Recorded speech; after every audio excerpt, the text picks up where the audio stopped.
Colonialism versus nationalism. मतलब colonialism का मतलब ये है ब्रिटिशर्स का राज था जब इंडिया के ऊपर, तो एक कॉलोनी बनाई थी ब्रिटिशर्स ने इंडिया को। तो ये क्लास 12 सोशियोलॉजी का चैप्टर फर्स्ट है।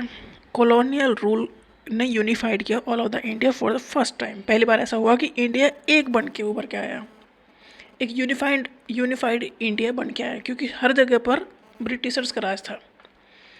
It brought in forces of modernization and capitalist economic changes.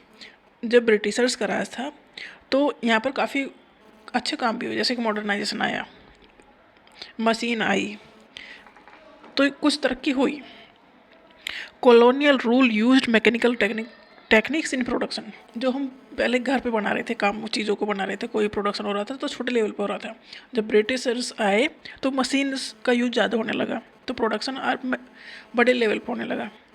तो मैकेनिकल टेक्निक या मशीन यूज होने लगी प्रोडक्शन में, इंडस्ट्री डेवलप होने लगी। Colonial rule established formal and written law. उन्होंने एक काम तो ये किया कि यूनिफाइड कर दिया कंट्री को। दूसरा ये किया कि फॉर्मल और रिटन लॉ लेके आए, बट उसका फ़ायदा वो नहीं हो रहा था, क्योंकि वो उसकी हेल्प से इंडियंस को दबा ही रहे थे, इंडियंस से छीन ही रहे थे। बट एक सिस्टम आ गया, रिटन लॉ का सिस्टम आ गया, जो आज तक हम फॉलो करते हैं।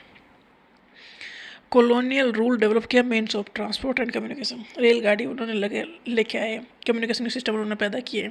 तो जो नई मॉडर्नाइजेशन की शुरुआत थी, ब्रिटिशर्स ने कहीं ना कहीं इस चीज़ की शुरुआत किया था इंडिया में।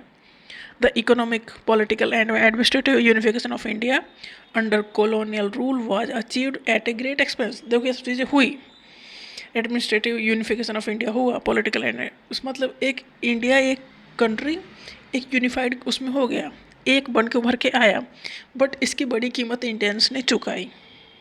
मतलब इंडियंस का तो वहाँ सब चीज़ छीन ही रही थी उनसे, तो फ़ायदा सिर्फ ब्रिटिशर्स को हो रहा था।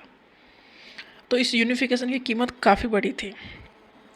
कॉलोनियल एक्सप्लॉयटेशन, वो करते क्या थे, एक्सप्लॉयट करते थे। जैसे कि किसान है तो उनसे लगान लेना है, जितना प्रोडक्शन है उस पर कहीं ज़्यादा लगान लेना है, तो वो दबा के रखते थे इस चक्कर में। मतलब एक्सप्लॉयटेशन होता था, अत्याचार होता था। And domination scared Indian society in many ways. Colonial जो ब्रिटिशर्स थे उन्होंने कॉलोनी तो बना लिया इंडिया को, फ़ायदा भी हुआ, पर फ़ायदा उन्होंने अपने आप को ध्यान में रख के किया। मतलब जो भी वो मॉडर्नाइजेशन कर रहे थे वो खुद के वेलफेयर के लिए कर रहे थे, खुद के प्रॉफिट के लिए कर रहे थे। उसमें इंडियंस को कोई फ़ायदा हो नहीं रहा था खास, इंडियंस से तो सब छीना ही जा रहा था। तो colonial exploitation and domination scared in Indian society in many ways.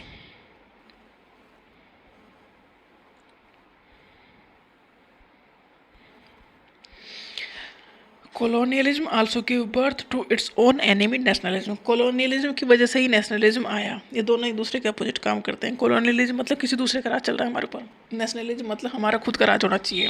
तो colonialism में इतना एक्सप्लॉयटेशन हो चुका था, इतना सब कुछ बर्बाद कर चुके थे वो, कि एक नेशनलिज्म की भावना वहीं से उत्पन्न हुई। उसने खुद के, ये होता ही है जब अत्याचार ज़्यादा हो जाते हैं तो फिर वो सब उखाड़ के फेंक दिए जाते हैं राज्य, और ये होता चला है। जैसे कि फ्रांस में रिवॉल्यूशन हुआ था, तो ये होता ही था, क्योंकि किसी भी चीज़ की अधिकता हो जाए ना, फिर वो सिस्टम बड़ा नहीं रह सकता, फिर वो सिस्टम उखड़ ही जाता है।